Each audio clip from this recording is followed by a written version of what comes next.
ও নবী, চিন্তা করবেন না, কষ্টের পরেই আছে সুখ, দুঃখের পরেই আছে আনন্দ, ঠিক কিনা? কষ্টের পরেই সুখ, সুখ এটা দুঃখের পরেই থাকে। আল্লাহ সেটআপটা এভাবেই করেছেন। দুঃখ, কষ্ট, বিপদ আর পরীক্ষায় মুমিন ভয় পায় না, কারণ মুমিনের হারাবার কিছু নাই, ঠিক কিনা? আমাদের জীবনে যদি বিপদ নেমে আসে আমরা কি চিন্তিত হই? কথা বলেন। আমরা তখন সবর করি, কি করি? আর সবরের সওয়াব আছে না নাই? কারণ মুমিন জানে রাত যত গভীর হয় অন্ধকার তমানিসা বেদ করে সুবহে সাদিক হয়। মুমিন জানে গর্ভবতী নারীর পেটের যন্ত্রণা যত বাড়তে থাকে নতুন মেহমান আগমনের সময় ঘনাতে থাকে, ঠিক কিনা? মুমিন জানে মুমিনের উপর বিপদ কষ্ট যত বাড়তে থাকে সুখের সময় ঘনাতে থাকে, কাছে আসতে থাকে। চিল্লায় বলেন ঠিক কিনা? এজন্য আল্লাহ বললেন ফাইন্না মাআল উসরি ইউসরান, ইন্না মাআল উসরি ইউসরা। ও নবী, চিন্তা করবেন না, পেরেশান হবেন না। মাক্কি জীবনে আপনার দুঃখ কষ্ট, কিন্তু কিছুদিন পরেই মাদানী জীবনে আপনার জীবনে সুখ নামিয়ে দিবে কে? আপনার জীবনে আনন্দের বন্যা বইয়ে দিবে কে? মোটিভেশনাল সূরা, পেইন রিলিভিং সূরা। আপনি বিপদে পড়লেই এই আয়াত নিয়ে চিন্তা করবেন যে বিপদের পরেই আনন্দ আছে, কষ্টের পরেই দুঃখ আছে। সমস্যা যেমনি আছে সমস্যার সমাধানও, কথা বলেন, সমস্যা যদি থাকে ওইটার সমাধান আছে না নাই? Allah never creates a lock without its key. Allah এমন কোন তালা বানায় নাই যেই তালার জন্য চাবি বানায় নাই, ঠিক কি না? তালা যদি বানায় ওই তালার কি আছে? সমস্যা যদি থাকে ওইটার কি আছে? এজন্য কষ্টের পরে আনন্দ, দুঃখের পরে সুখ, চিন্তা করার সুযোগ নাই। সবশেষ আল্লাহ গাইডলাইন দিলেন। প্রথম গাইডলাইন ফাইদা ফারাগতা ফানসাব ওয়া ইলা রাব্বিকা ফারগাব। ফাইদা ফারাগতা ফানসাব।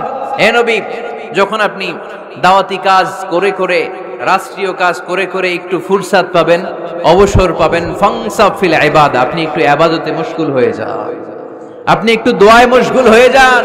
ওয়া ইলা রাব্বিকা ফারগাব, আর আপনার রবের দিকে মনোনিবেশ করুন। ব্যথা যদি পান, কষ্ট যদি পান, আমারে বলেন, অন্যরে বলেন না। কিন্তু আমরা ব্যথা পাইলে শেয়ার করি কোথায়? সবার আগে কি বুকে? ফেসবুক।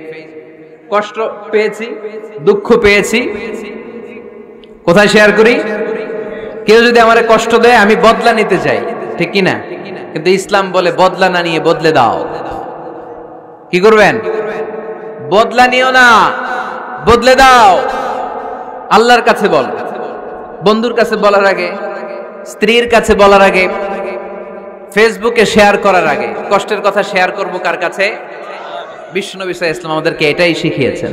এই শিক্ষার মধ্য দিয়ে গোটা বিশ্বকে তিনি চেঞ্জ করে দিয়েছেন। তার নাম আওয়াজ করে বলতে হবে, তার নাম মুহাম্মদ সাল্লাল্লাহু আলাইহি ওয়াসাল্লাম। এই সূরা থেকে আমাদের জন্য শিক্ষা হচ্ছে আমরা বিপদে আপদে সব সময় ভরসা রাখবো একজনের উপর, তিনি কে?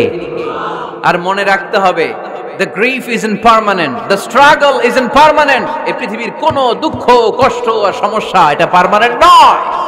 সমস্যার পরে সমাধান আছে, দুঃখের পরে আনন্দ আছে। এই বিপদ পরীক্ষাগুলো আল্লাহ তাআলা আমাদেরকে দেন আমাদের কোমরকে সোজা করার জন্য, আমাদের পায়ের নিচের মাটিকে শক্ত করার জন্য। প্রতিকূল পরিবেশে কি করে টিকে থাকতে হয় সেটা ট্রেনিং হিসেবে এই পরীক্ষাগুলো আমাদের জীবনে দেয় কে?